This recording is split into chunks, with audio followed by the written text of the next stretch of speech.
I'm going to introduce our speaker today, Dean Sonia Hirt. I would like to mention, first of all, that the lecture today is part of our 50th anniversary lecture series. A lot of you, I know, are familiar with this event, but it's a celebration of 50 years as a standalone unit at the University of Georgia. Just earlier today, Provost Hughes came by and congratulated us on 50 years, and the way he described it is congratulations on surviving 50 years. So not 100% sure what he meant by that, but I am pretty sure he was joking.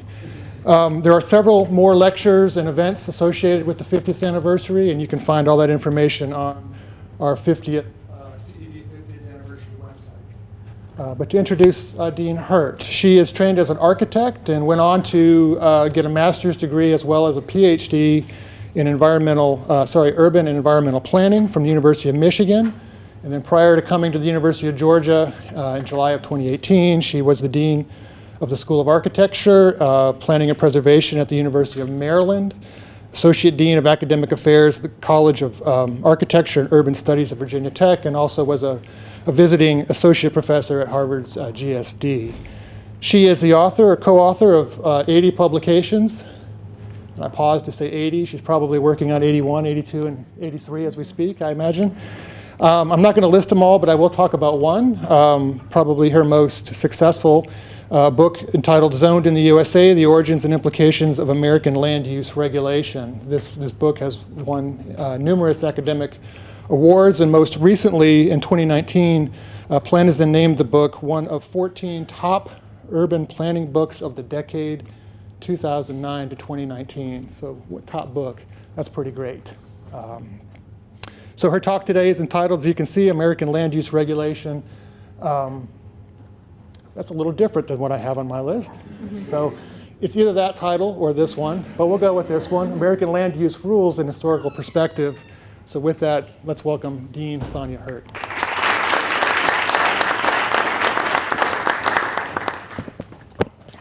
Well, thank you, David, for this wonderful introduction.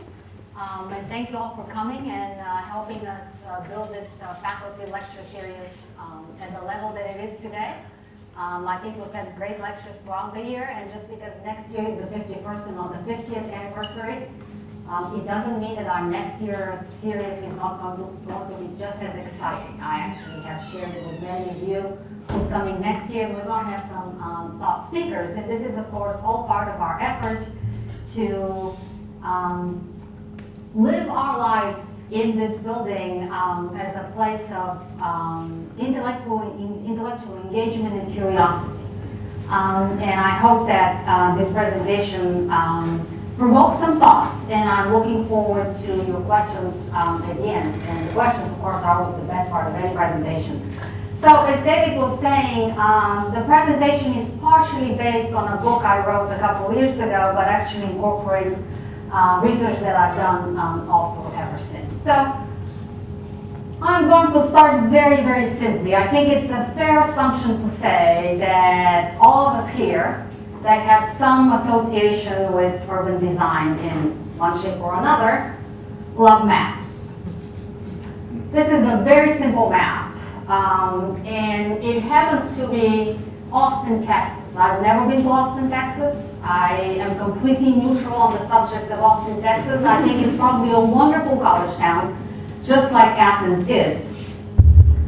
And the map has some sort of its simplicity makes it, I think, universally easy to understand.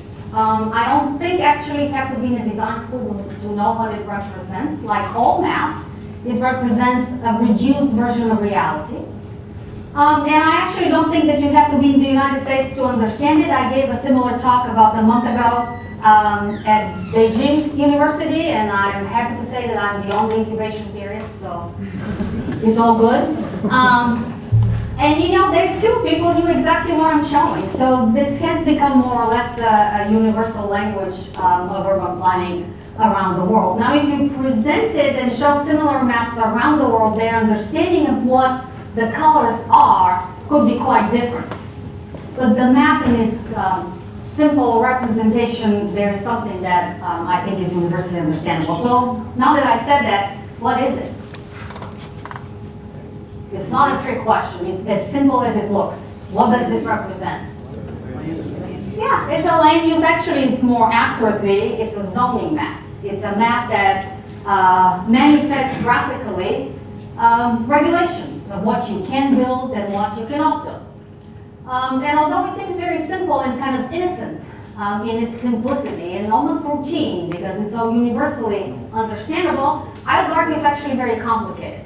Because like with all attempts to reduce reality and represent it with a map, it actually carries a lot of assumptions. So now that you're looking at it, you figured out that it's a land use zoning map. What do you think is the yellow? Residential. So there are different shades of yellow. What do you think is the lighter versus the darker? Density. So the lighter yellow usually means a single-family residential district, and the darker shades, and then going into ochre or brown, depending on what map you're looking at, then they represent higher density. So there are many assumptions going on in any map, but some of the assumptions that I can detect. So what is for example the red?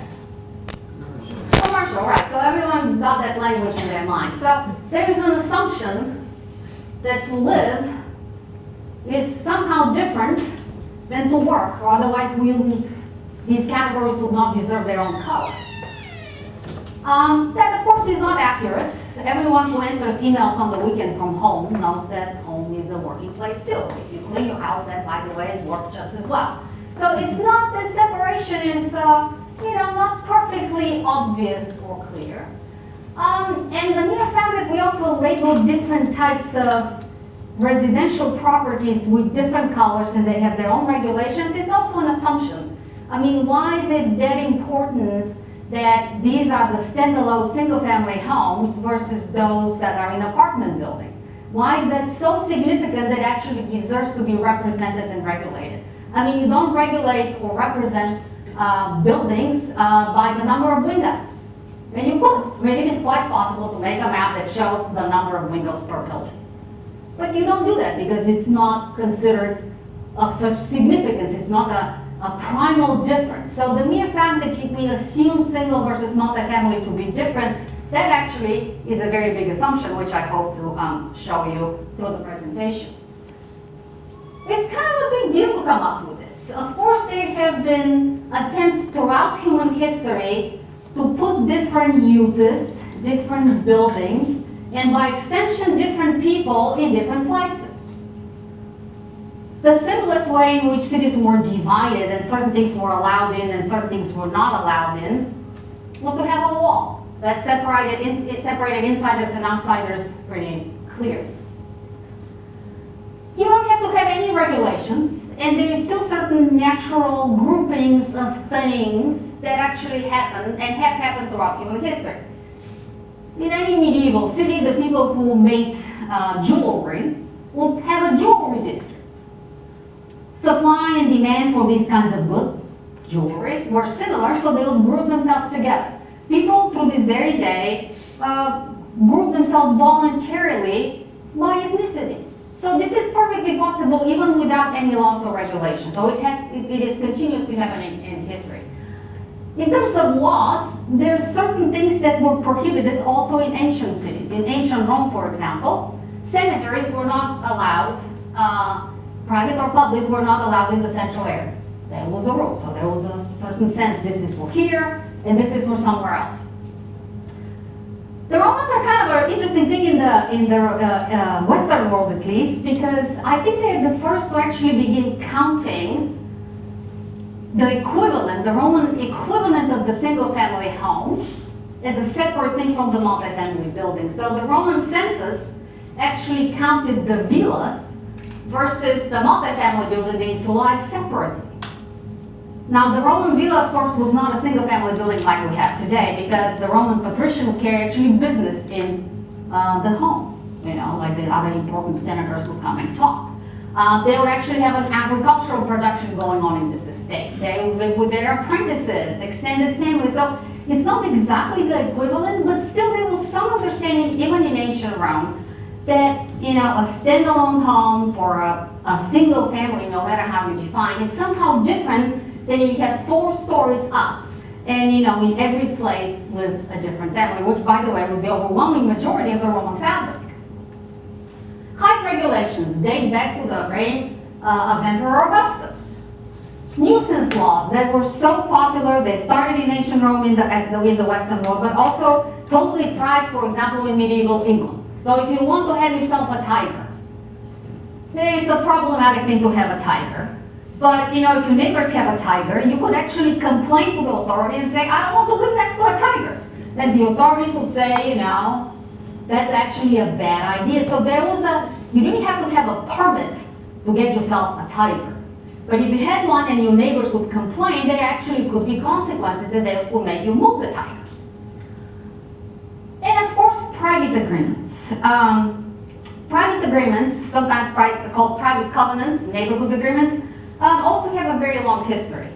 After the Great Fire of London, actually the entire Old West End was outside of the newly planned area, and it developed almost entirely the way it did through private regulation. So if you want to build here, and if you want to purchase something here and actually use it as a home or something else, you actually have to comply with certain rules. And these kinds of neighborhood agreements exist with us in the United States to this very day. So all these things in a sense are similar, they are somehow intellectually related to our map, but they are not it. This is a product of a complex evolution of ideas that I hope to explain or share with you over the next half an hour.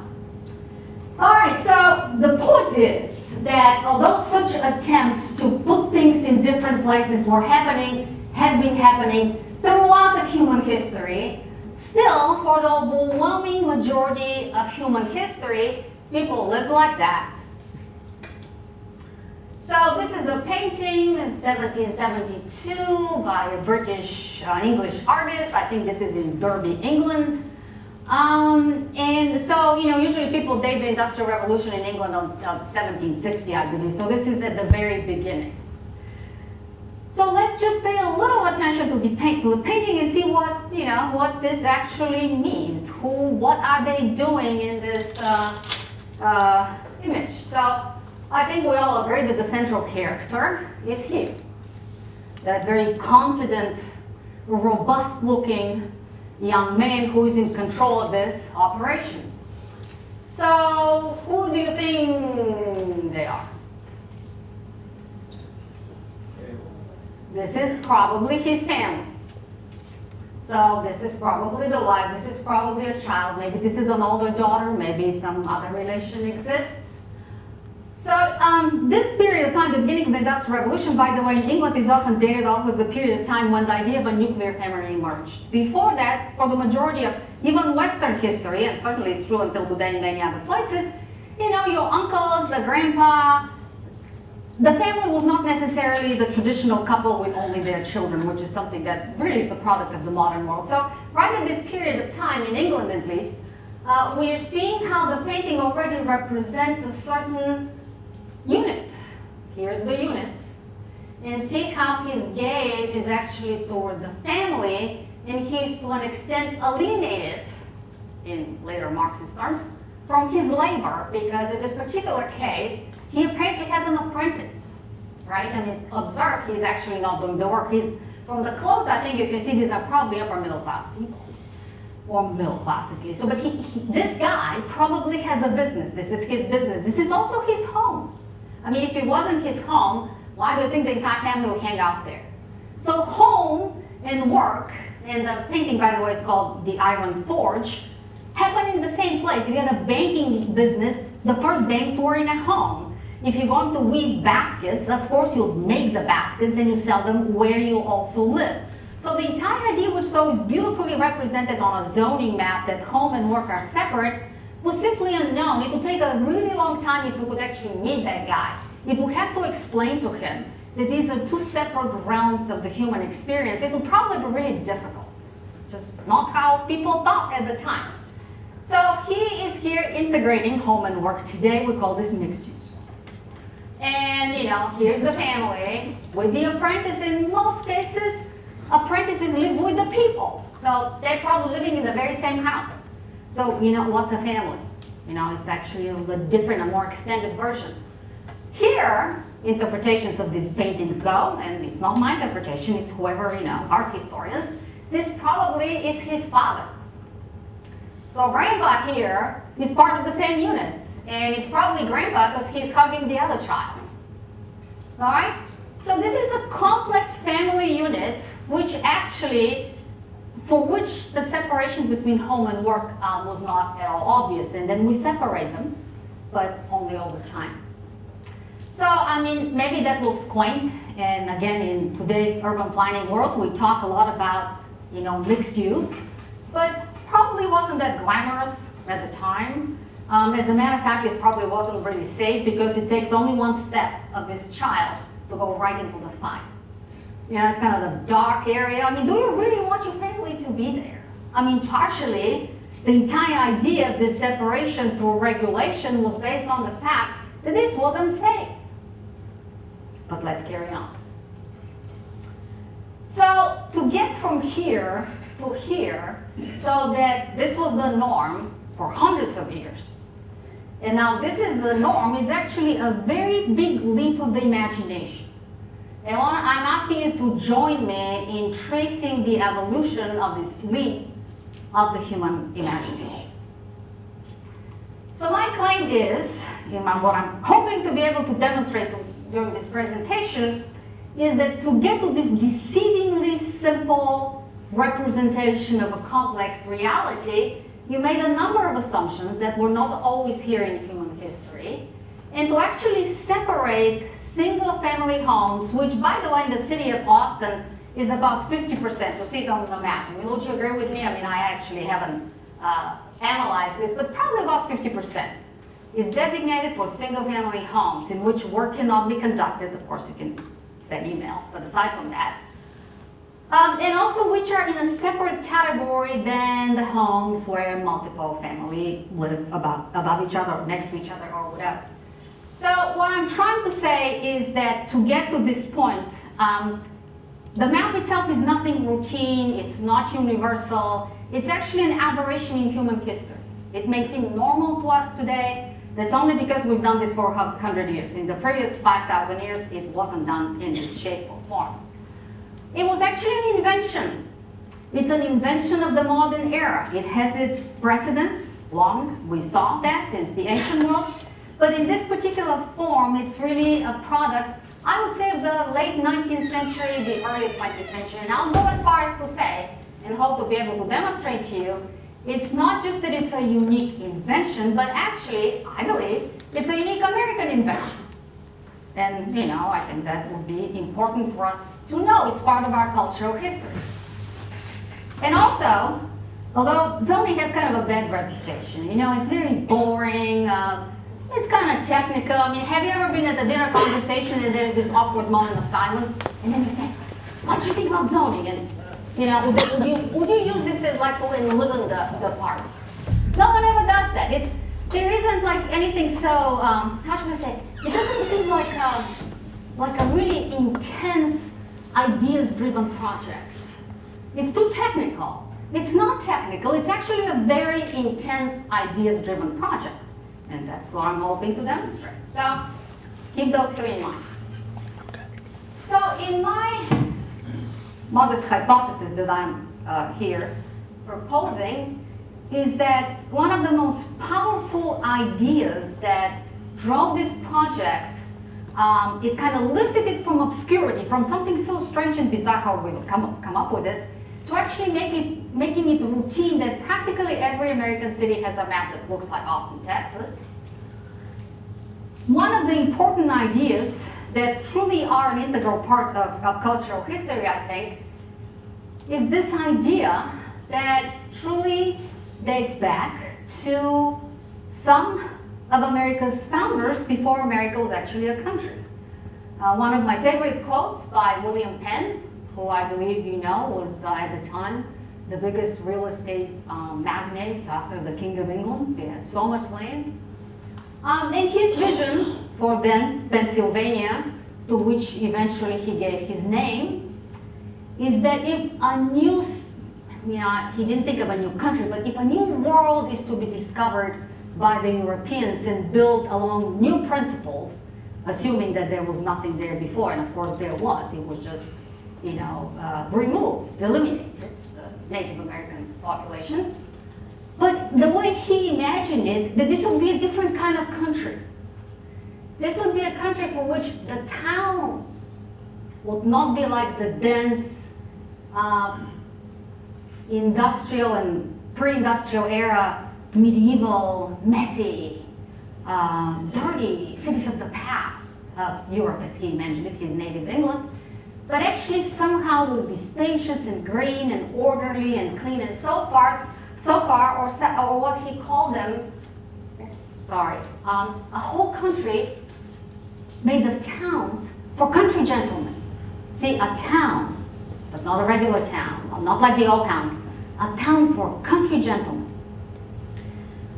in which every house be placed so that it's far apart from its neighbors, so each family deserves its autonomy. And by the way, this tradition carries on, and it's very much it has a very strong presence in the writings of many of the later generations of the official American fathers, including John Adams and Thomas Jefferson, who in one way or another spoke of how important it would be for the new country to actually have be dispersed over a large area and people have space, and that we should avoid the madness and the folly of the European city where people lived close to each other and everything was too messy and too mixed. So it is, I think, a very important part of the cultural history which actually informed the way we think of our cities today. Now, William Penn here, and also John Adams, and also Thomas Jefferson, and by all the way to Frankfort, right? Remember Broadacre City, to each family 1 acre, and this is the foundation of American democracy. Cities, according to Frank Lloyd Wright, with tall buildings where everyone's together in close proximity and at high densities, were the cities, in his opinion, of autocracy. American democracy does not work this way. Americans deserve better, such was the idea. So, but this is just conversation. These are just ideas. It's one thing to dream, but what the map does, it stops dreaming. So it's one thing to dream, but it's another to legally decree. It's one thing to be talking, oh, let the country be a country for country gentlemen. It's another to come to a point where through regulation you actually tell people that say 50% of your town would allow only homes for country gentlemen. And if you prefer to build not a house for country gentlemen, this is actually you're in violation of the law. It cannot be done. You won't get a permit. So the map of that sort, of course with its accompanying text, takes the dream and actually mandates it.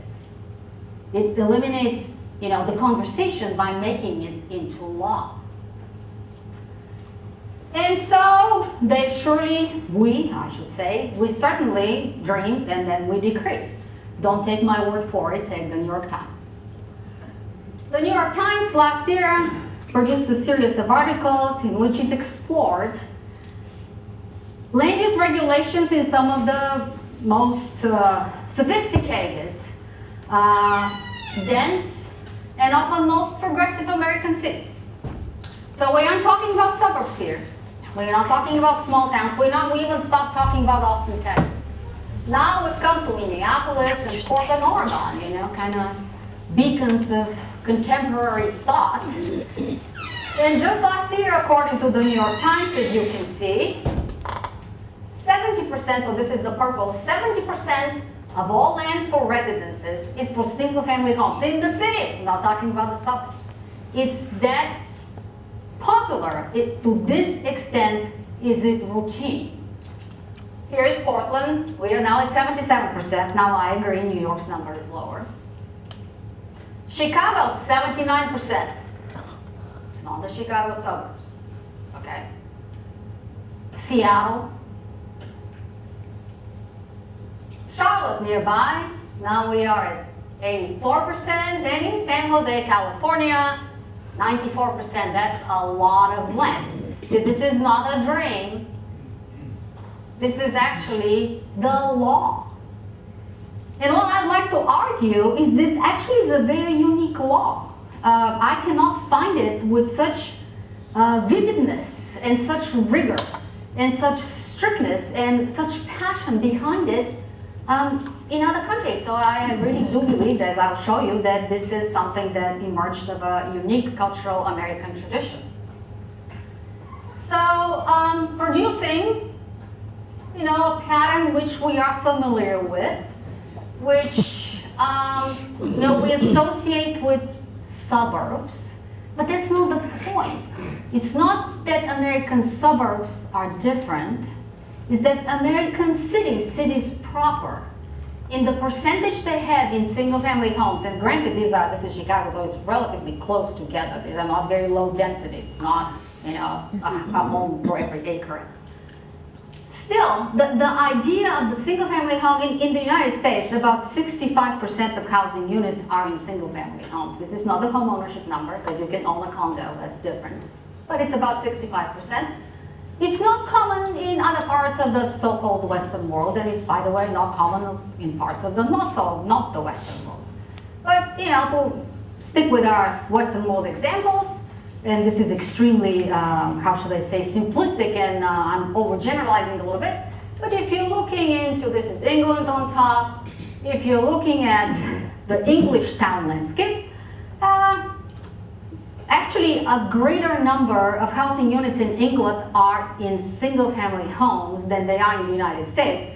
But the difference is that the overwhelming percentage of them in England, this is also true for the Netherlands and, you know, generally this corner of Europe, are attached. So they're not standalone. So in England, which is a country we often compare ourselves to, only about 25% of the housing stock is in standalone houses with their private yard for country gentry. You know, otherwise, they're just accustomed to living closer. And if you go to the south of Europe, Italy, and depending where you are, if you're talking big cities, not small towns, and you go Europe's east, culminating, you know, if you take a trajectory kind of the center, Berlin, and then you go Milan, and then you go south, and then you go all the way to Moscow, north, that belt, that will be the typical urban pattern. It's not more beautiful. You know, it probably has a bunch of other problems, undoubtedly, but it's simply different. And why this is happening is an interesting exploration. There are probably economic factors and geographic factors and cultural factors and so forth and so forth. But partially, legal factors explain that as well, because this kind of an environment would simply be illegal to build in 94% or whatever it is, 84% of land designated for residency. You can't do it. It's not allowed. It's the law. It's not a dream. So, interesting. That was kind of a sleepy subject. I mean, who cares? But suddenly it's become a hot political issue. So these are newspaper titles just from the last, I mean, this one I think is like January 25th. So suddenly this became a political conversation. Some even of the presidential candidates are now debating this. And the story is that potentially, I mean, maybe this model of development has certain benefits. People have more space, they have more privacy. Okay, we agree. But on the other hand, it places buildings and people far apart. It requires more car traffic.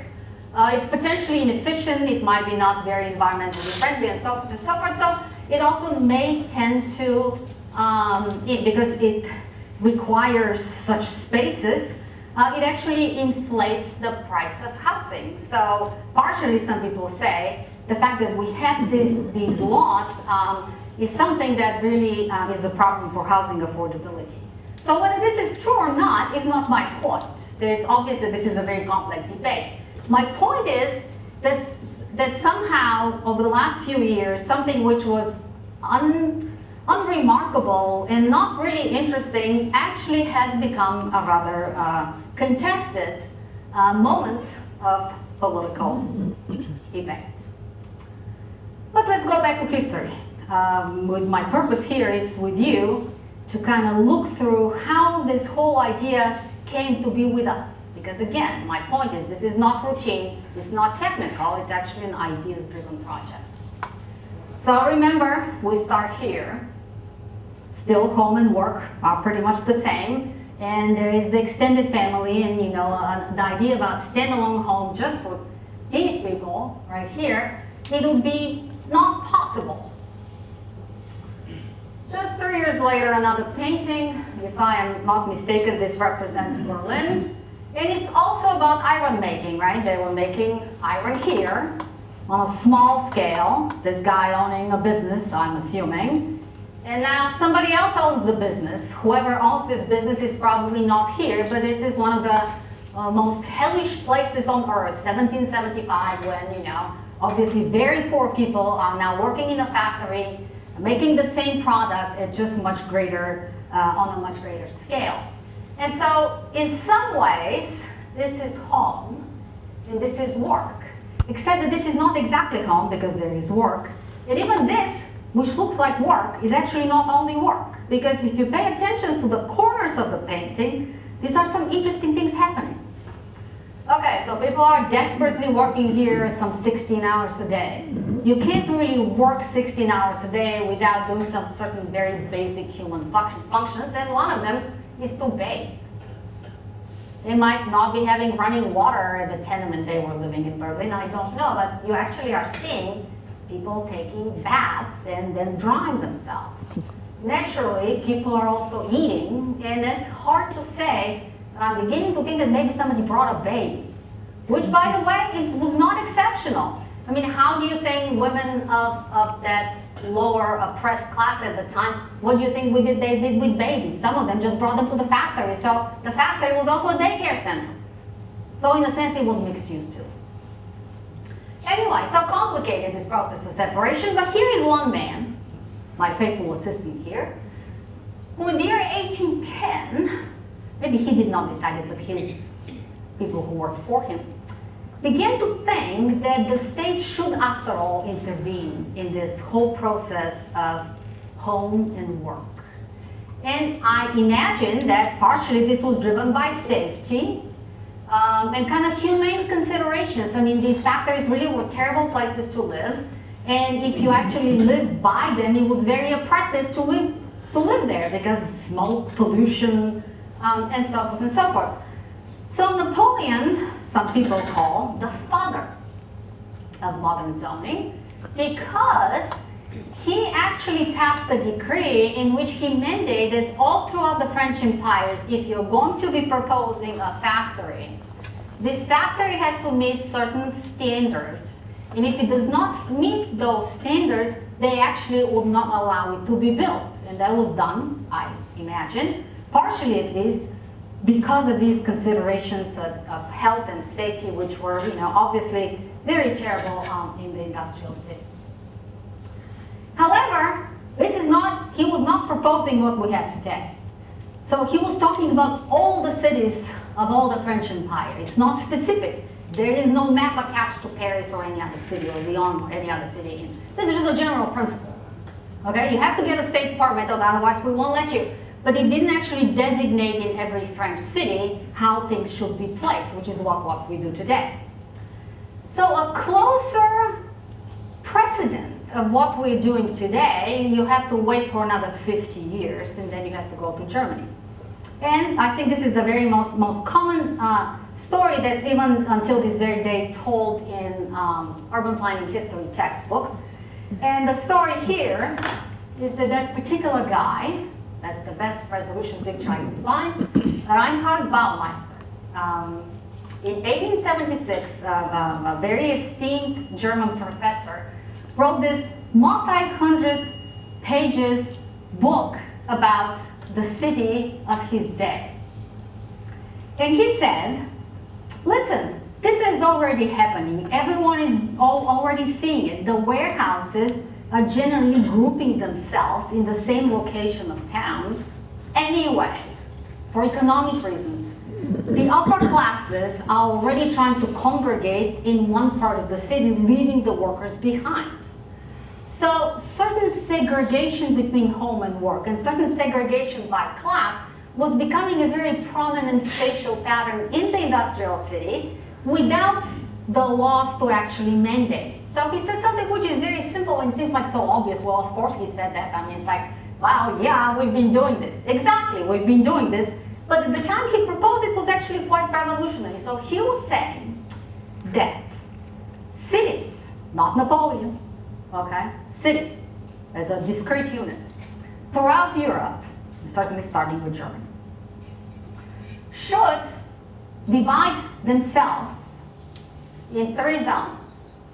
And the first zone should be the large-scale industry and wholesaling. So this is like the equivalent of the industrial district today. But he's not envisioning a separation of home and work. Does not occur to him, we're not there yet. In that very same district, he thought the workers have to live, because otherwise how'd they get to the factory in 1876? I mean, they were walking, right? And also the factory owners. He didn't think that the factory owners have to live separately from the workers. It was still okay to actually be, in close proximity.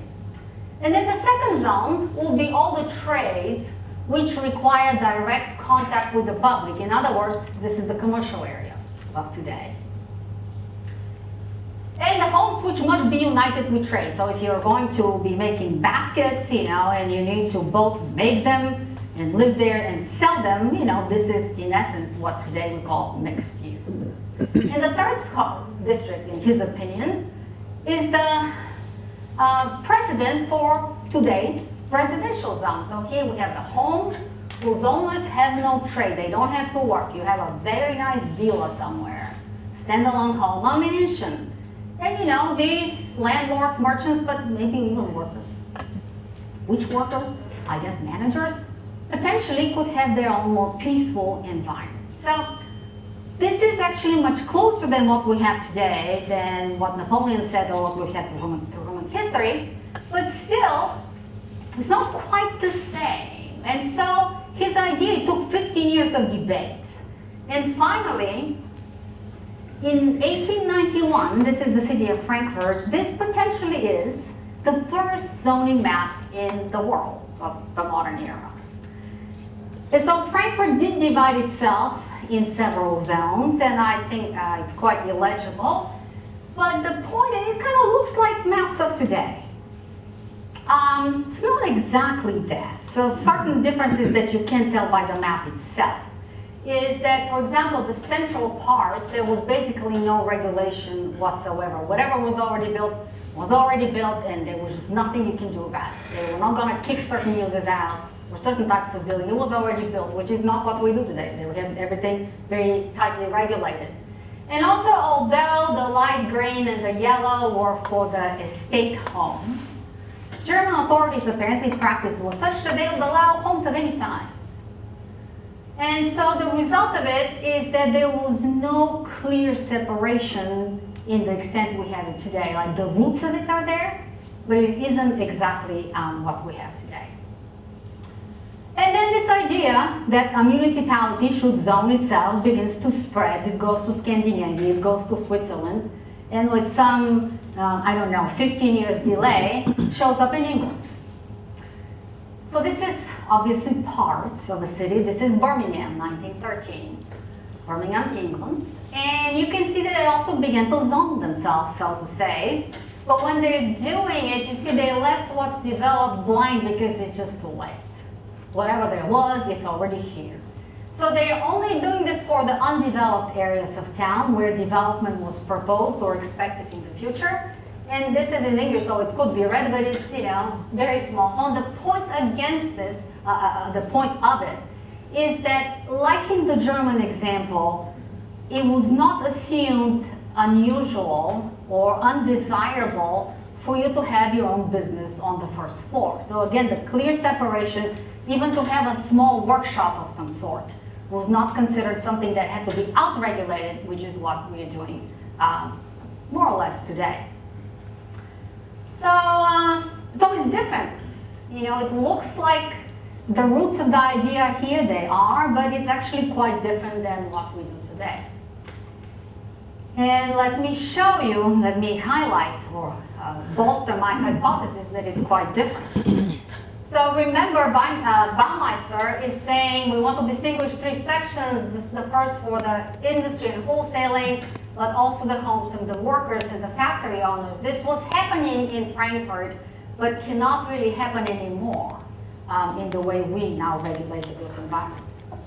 I find it always very refreshing to read the journals and the writings of travelers.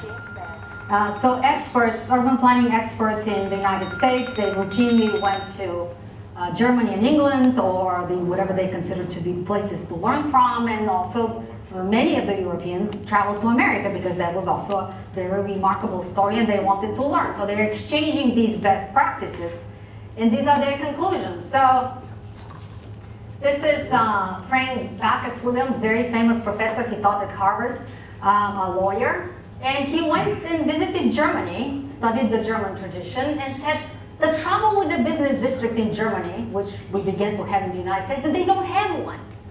That, of course, did not mean that the Germans did not have businesses. It just meant that he couldn't find German examples in which they would designate an area where you could conduct only business. It wasn't customary. And now this is an English expert who was traveling to the United States.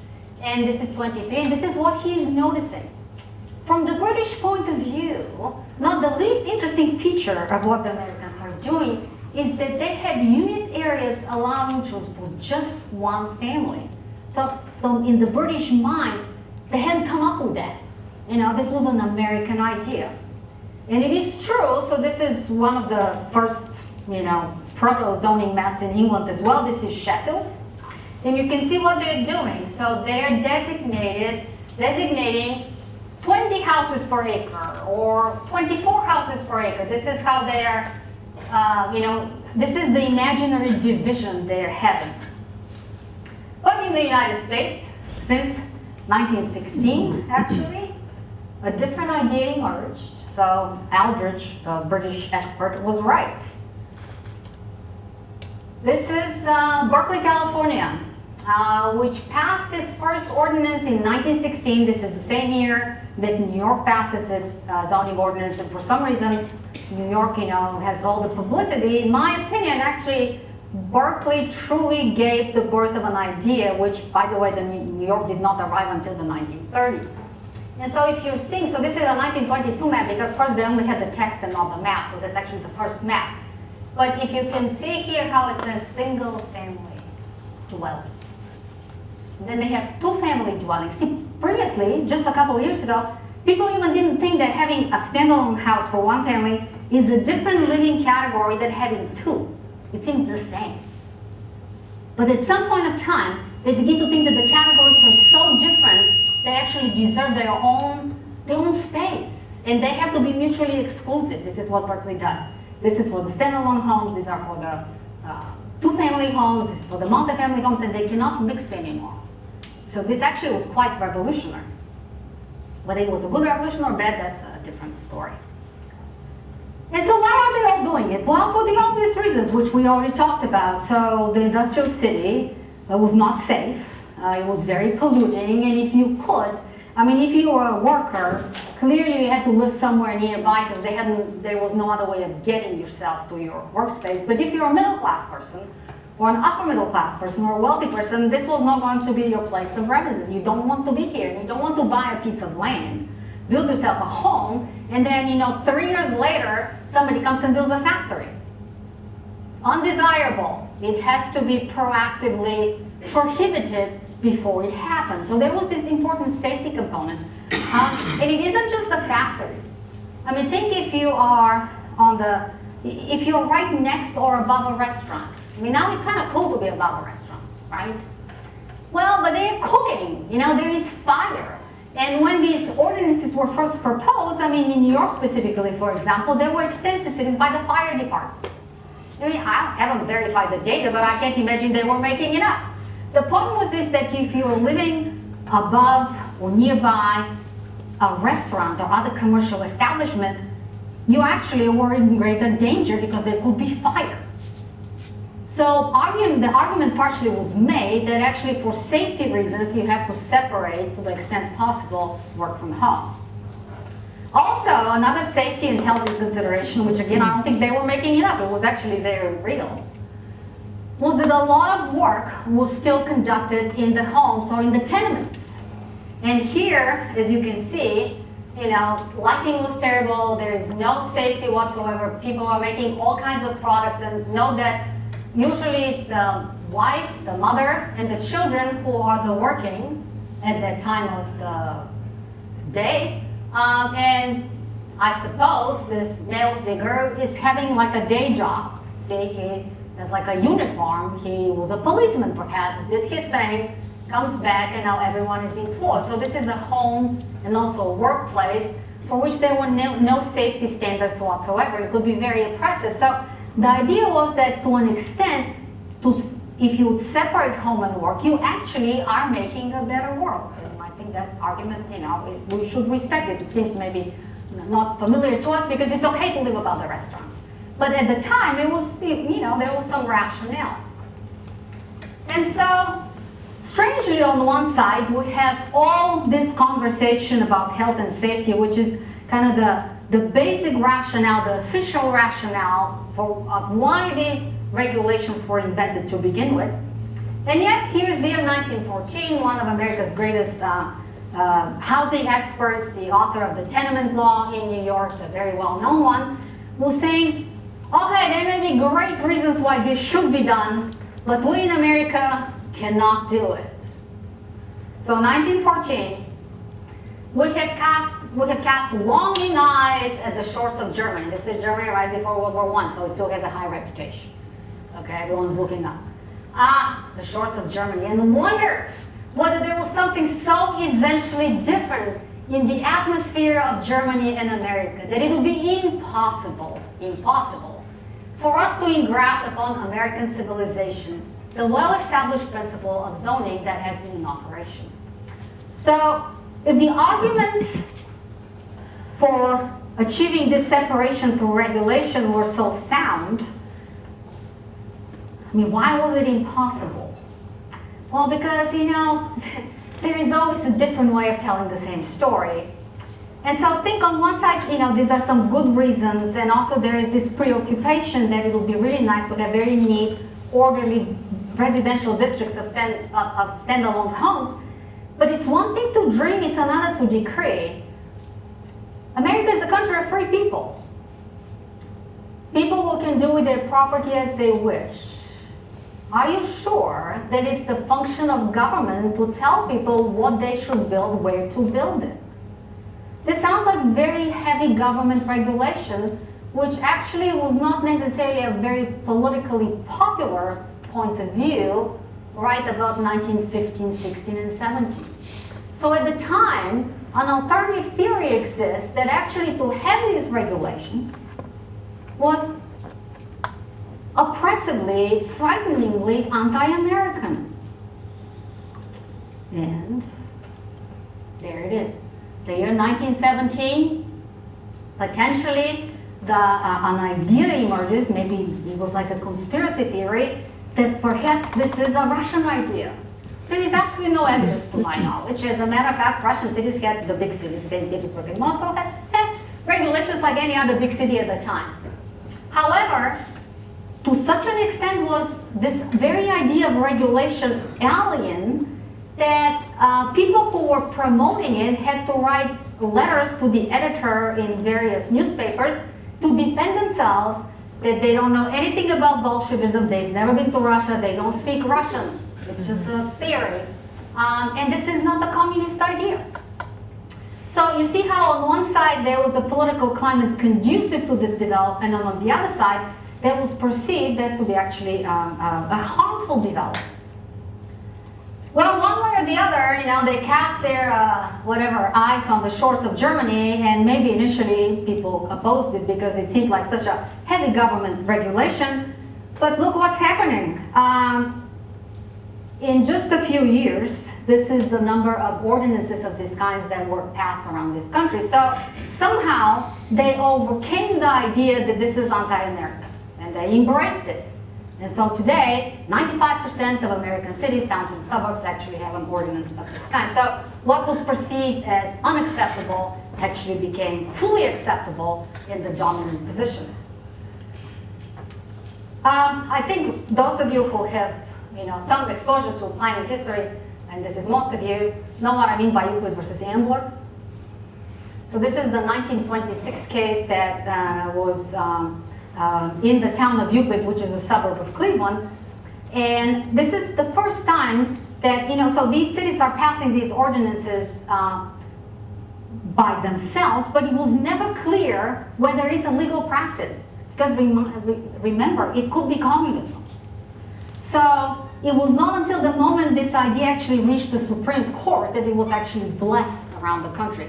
So in 1926, the Supreme Court considered this case of Euclid, the town of Euclid versus Ambler. Ambler was a real estate development company. And the question was, is it legal to have detached homes versus not detached homes or apartment buildings? And the Supreme Court, in their very words, said that the development of detached house sections is greatly retarded by the coming of apartment houses, to the point that in such sections, the apartment house is a mere parasite. It's a very strong language. But it became the language spoken by the Supreme Court, which, by the way, explains why people were initially suspicious of this idea, but eventually it becomes legal and it becomes everywhere. So partially, I was curious to see how this conflict of cultures resolved itself between those who thought it's a great idea and we should adopt it, and those who thought, oh no, this level of regulation over private activities is not acceptable in our country because we're just too democratic to do that. So there are many ways in which you can explain how this conflict was resolved. But for the purposes of this presentation, I'm going to look at it only one way, because that's all the time we have. I'm going to look at it as a story-making exercise. I mean, at the end of the day, everything is about telling a good story. All of politics is about telling a good story, I suppose one interpretation. And you could say planning is a storytelling profession. You have to tell your story, what you want to do, and you have to somehow convince other people how they're going to do it. So what makes a good story? I mean, there's a huge literature on this by itself, but certain very basic things I think most of us intuitively would agree with. Take any, Hollywood movie. There has to be a plot. There has to be a storyline. Somebody is the good guy or good gal. There is a protagonist in most stories, and there is a perspective. Stories are often told from the position of somebody. It usually is the protagonist, not always.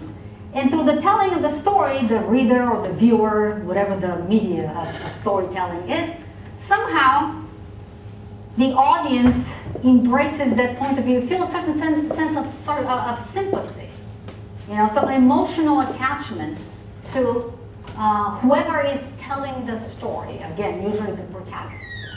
So if you take these simple tools, plot, protagonist, and perspective, here we are.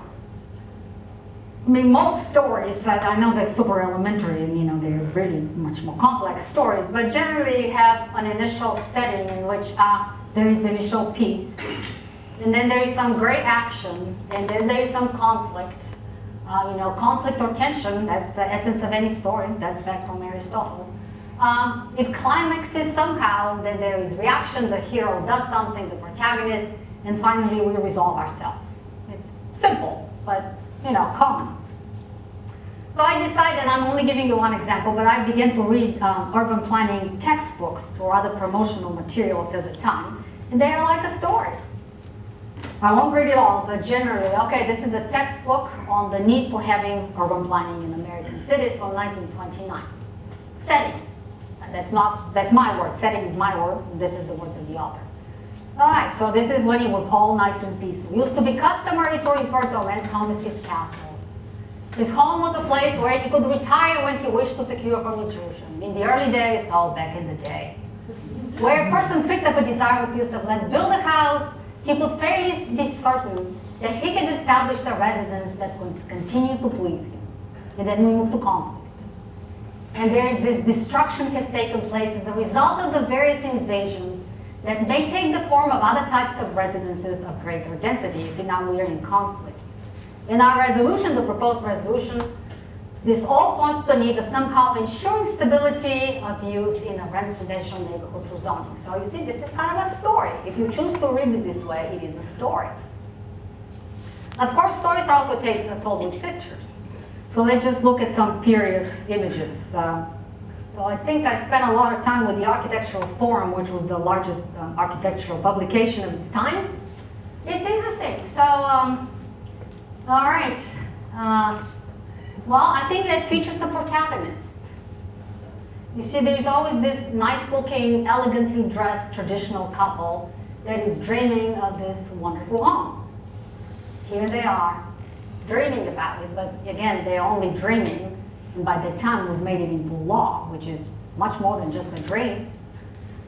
Interesting, this is a whole separate presentation can be told about this. I was intrigued by the fact how women play such a prominent role in these pictures. Somehow, it turns out that whoever is publishing them thought that the single-family home is something that women want, and maybe they did, or at least that class of women.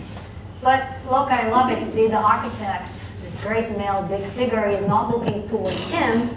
It's her he has in mind. And here, you know, with a little woman in mind, he's drawn this detached home. So, you know, here's this is what good people want. And apparently, this is what good women want. And even you don't have to have people to have a protagonist. Look at, for example, at those pictures. I think it goes without saying. So this is kind of peaceful and classy and cool. I mean, who wants to be here? You know, it's threatening. It's not alive, but it is like alive. You know, it's going to eat you. So, you know, there's another storytelling, good character, bad character, and all the consequences. Let's look at other pictures. So okay, we had a plot, we had a protagonist, and then let's have also perspective. So a perspective from somebody, from somebody's point of view is this story told. You have to feel sympathy, emotional, positive connection to this person. So let's look at those. So what do we see? Okay, is that the protagonist? That's a very big bad wolf. This is the boiler factory. It's gonna come and get you, right? Rattle your little home. And this is the small homeowner, so desperate. I mean, you feel sorry, right? That's the point. There is emotion. So you identify with him. This is your perspective. Or here, the same. A very interesting exercise in story making, by the way. So, okay, here's the city beautiful, represented as a lady. Residence districts. And here is obviously who you have to feel sorry for, because the man is crying, and you see how he's short and little, and he's being oppressed. It's an interesting story, and in my opinion, a period exercise in populism. Because look how the story is told. So on one side, you have the big bad developer, a millionaire guy. Stores and large apartments, buildings badly placed, obtaining high rents and oppressing our innocent little homemaker. And on the other hand, you have then, you know, this is the middle class, and this is the worker guy with a big, much taller, much more powerful and oppressive of our little guy, smoking a pipe, factories, garages, and so forth. So rich, poor, we're building a political coalition here to feel sympathy for this character.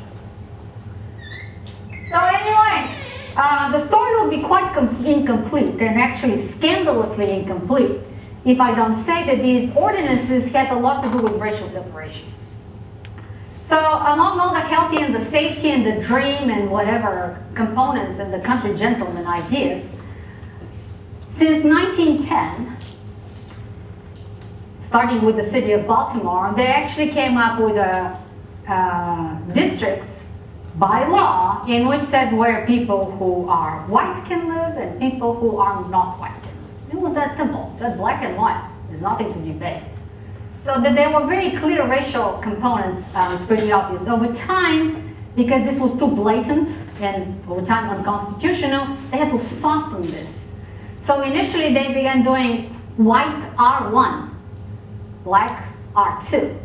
So when you add the R1 and R2, it takes ideology out and actually makes it technical. It's R1, I mean, how complex can it be? Eventually, when it becomes less acceptable, they remove white and black and they just keep the R1, but everyone knows that R1 actually means white. And this is from Baltimore. This is the, I believe, the assistant city engineer saying, well, yeah, it's pretty blatant. Some sections of the city can be shown and regulated to have one-family homes, and others will have tenement or apartment districts, and we can achieve, without talking about black and white, the same thing which segregation is. So this was a very prominent idea that gave a lot of a less, sometimes blatantly expressed, here very blatantly, but in some cases more implicit justification of why these ordinances exist. And of course, if you have standalone houses with bigger yards, they were for upper class people. So if we go to Atlanta, Robert Whitten wrote the zoning ordinance, and he's saying what is his personal opinion, which is what a good ordinance would do. So you see, bankers and leading businessmen should live in one part of town, and storekeepers, clerks, and technicians in another. So there are 3 classes, and I'm envisioning these 3 districts, and working people will be somewhere else, and everyone can have associations of neighbors more or less of their own kind. And see, this also has 3 zones, just like Baumeister proposed in Germany, but in this case, the separation is quite different. Now we have a very clear class separation, which also is a very important part of the development of this idea. So it was a good story, and they found effective ways of telling it. And you know, some of the arguments are, I think, to this very day valid, health and safety. Some of them had to do a lot with class and race and gender, and we probably would disagree with them today, but one way or the other, the idea won, which is why, as you can see, every American city and suburb, all the ones that the New York Times chose to show, and many more, are regulated in a way that this division is actually assumed to be the normal way of living. So I want to, and another thing. So there is some literature that suggests that perhaps race and class were the primary drivers of this idea of separating through regulation. I would stick to my original idea that the idea of what makes a home home was very much part of the initial experience that informed the development of this idea. Some quotes from the time, this is from Philadelphia. So it's not just about class. An apartment, even if it's attractive and palatial, even if it's for upper class residents, remains merely a tenement house with a college education. Okay? It's still just bad by itself.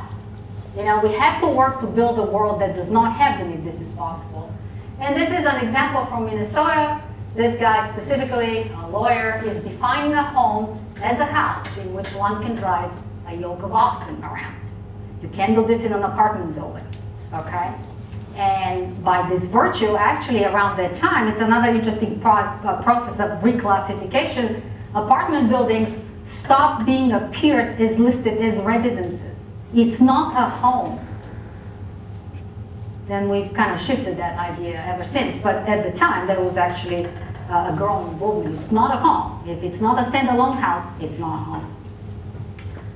And so in my opinion, I mean, there was this culture conflict. Remember, on one side, seemed like a good idea to pass those codes, those ordinances. But on the other side, it seemed like a bad idea because, you know, it's too heavy-handed regulation. And I think they resolved it by statements such as this by the California Supreme Court 25. So how can this be justified, what was otherwise suspect and potentially not free? Too much government regulation. The justification of residential zoning may be rested upon the protection of the civic and social values of the American home. To such extent is this home the life of the nation that the government must take it upon itself to actually mandate it in 84% of whatever city we were looking at. And so I, at the end, have to say exactly what they said in 1931 in New York, that this is an American institution. It borrowed from some other countries. It was very complicated, very controversial, but it's a method of regulating built forms which really responds to what were particular cultural conditions in this country at the time. So here we are. We started with this very, practically a child can do it. It's just colors, take some color pencils, yellow, green, purple. And there is so much behind it. It's not what it seemed. It took 50, 100 years, excluding ancient history, to actually make these assumptions be accepted as routine to the point of where actually everyone does it. And only today, we have begun to question it. So I'd like to end with a quote from Stephen Jay Gould, who is a biologist and a science historian, who in another context was saying, but I think very true for our map today, that classifications are fundamental science. They are theories about the basis of a natural or social order. And I think this is exactly what this simple color-coded map is. So if you want to learn more about this, you can buy my book or read some of my articles. And also, you can ask me more questions.